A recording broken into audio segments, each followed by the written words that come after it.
Assalamualaikum warahmatullahi wabarakatuh. Di sini kita dari kelompok 3 yang beranggotakan saya sendiri Devina Agnesya Pratami dan rekan saya ada Alifia Harsa serta Dimas Ibrahim. Di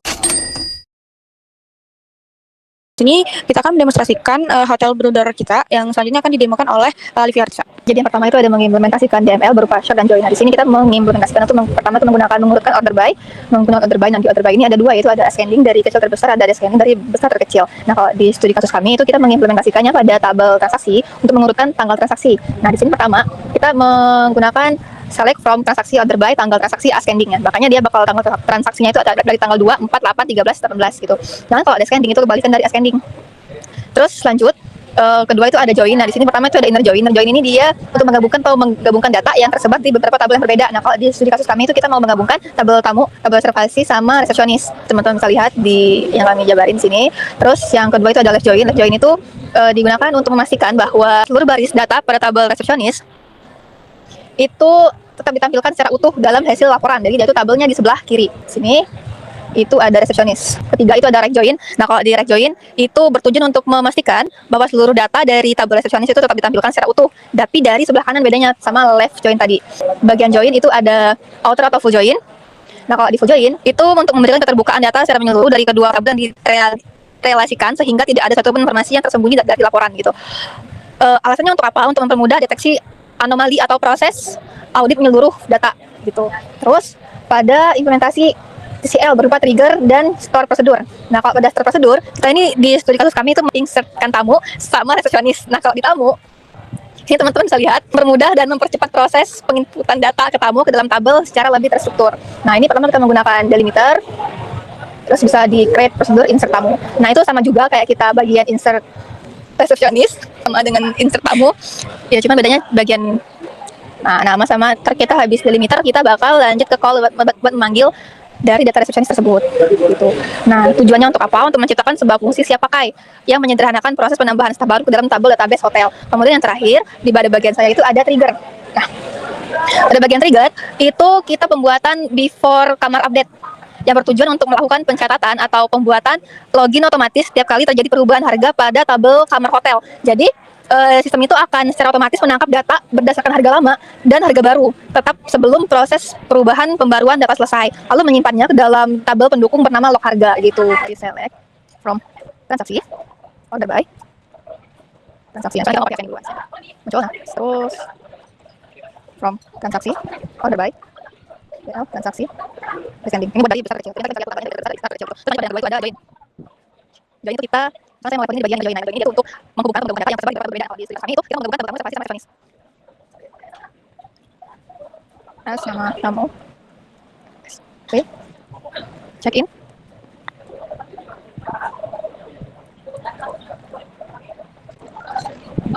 Gimana air nama? Sionis. From tamu teh.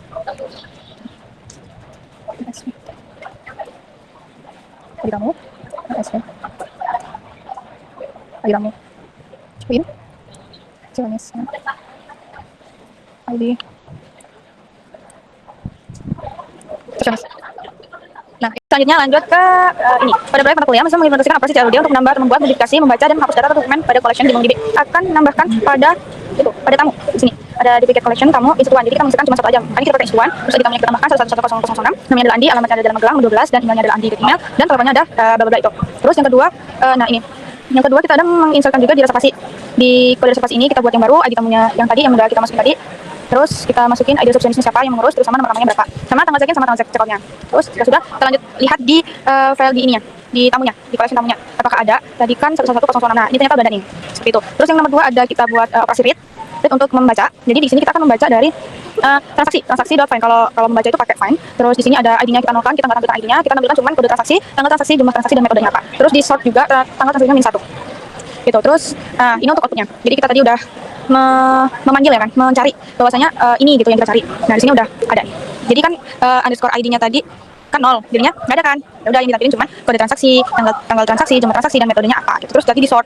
gitu. Terus yang nomor 3 ada update. Kita mengupdate. Nah, ini ada gambaran sebelum update-nya nih. Sebelum update-nya itu ada 1102, 1103 dan datanya itu ini.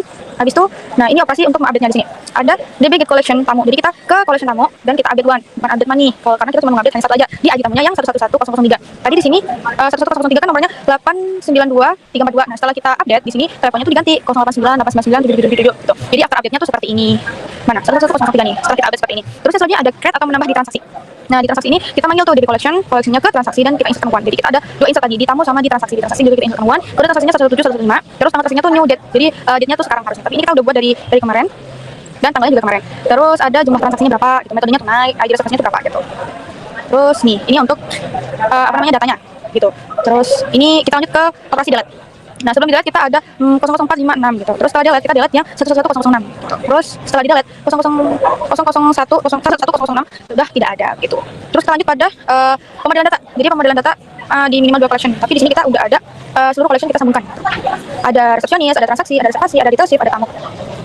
Jadi di resepsionis ini nanti akan menyambung ke transaksi. Di transaksi nanti resepsionis menyambung ke transaksi terlebih dahulu, dan terus disambungkan ke reservasi gitu. Transaksi juga disambung ke detail shift-nya. Nanti di reservasi itu ada disambungkan juga ke tamu dan ke kamar hotel. Jadi mereka saling berkesinambungan gitu. Terus yang kedua, jelaskan kenapa pendekatan normalisasi atau referencing atau denormalisasi atau embedding digunakan. Jadi pendekatan normalisasi atau referencing digunakan karena data pada sistem ini saling berrelasi seperti yang saya katakan tadi. Mereka saling berrelasi, saling terhubung gitu.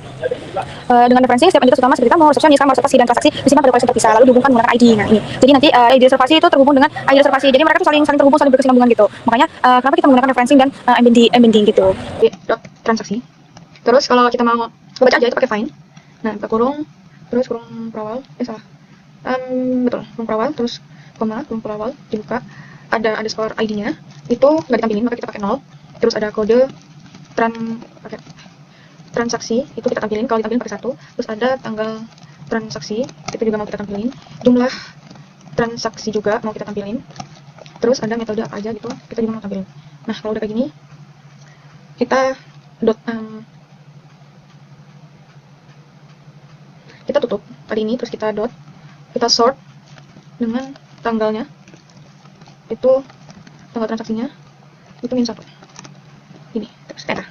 Nah, kita muncul ini ID-nya nggak muncul karena kita nol kan, jadi nggak dimunculin. Terus yang dimunculin cuma kode transaksi, tanggal transaksi, jumlah transaksi, metode, dan kita sort dari tanggalnya, dari tanggal terkecil ke terbesar. Salah, dari tanggal terbesar ke terkecil. Ini kan dari 2006, terus 91, tanggal 12 gitu kan. Kan terbesar tuh 2006, terus 2025, 2010, tanggal 18, 13, 8, 4, kayak gitu. Nah, di sini saya akan menjelaskan pada bagian stage agregasi. Yang pertama itu kita menggunakan match, digunakan untuk menyaring dokumen berdasarkan kondisi tertentu sebelum diproses ke tahap berikutnya. Setelah itu ada project, digunakan untuk menentukan field yang ditampilkan atau disembunyikan pada hasil akhir. Contoh kegunaan itu misalkan di sini ada stage project. Nih, di sini kita menggunakan ID-nya sama dengan 0, jadi tidak akan ditampilkan. Yang kedua itu ada short, digunakan untuk mengurutkan data berdasarkan feed tertentu. Pada collection kamar itu kita mengurutkan harga kamar dari yang termurah atau termahal, mengurutkan transaksi dari yang terbaru. Mirip dengan fungsi order by pada SQL. Setelah itu ada limit, digunakan untuk membatasi jumlah dokumen yang ditampilkan. Contohnya menampilkan hanya 3 kamar teratas yang termahal atau termurah, dan juga menampilkan di transaksi hanya 5 transaksi saja yang ditampilkan. Setelah itu ada add field, digunakan untuk menambahkan field baru secara virtual tanpa mengubah data asli. Menambahkan status kerja pada resepsionis, menghitung lama menginap, mengelompokkan kategori pembayaran. Di sini di awal itu pada collection kamar hotel itu digunakan untuk menampilkan 3 kamar termahal yang masih tersedia. Yang ini. Setelah itu pada agregasi detail shift, collection detail shift. Agregasi ini digunakan untuk menampilkan jadwal shift pagi atau siang yang paling awal. Setelah itu pada collection resepsionis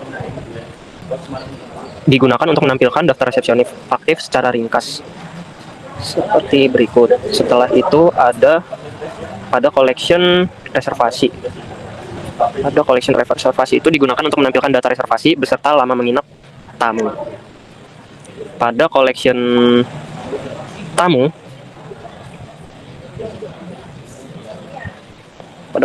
itu digunakan untuk menampilkan data tamu secara terstruktur dan mudah dibaca. Jadi akan muncul kontaknya juga nanti.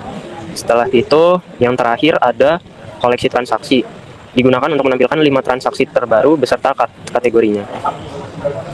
Memantau aktivitas keuangan terbaru hotel, mengelompokkan transaksi berdasarkan metode pembayaran, mendukung pelaporan keuangan harian atau real time. Sekian dari kelompok kita untuk mempresentasikan hasil kerja kita. Saya akhiri, kita akhiri. Wassalamualaikum warahmatullahi wabarakatuh.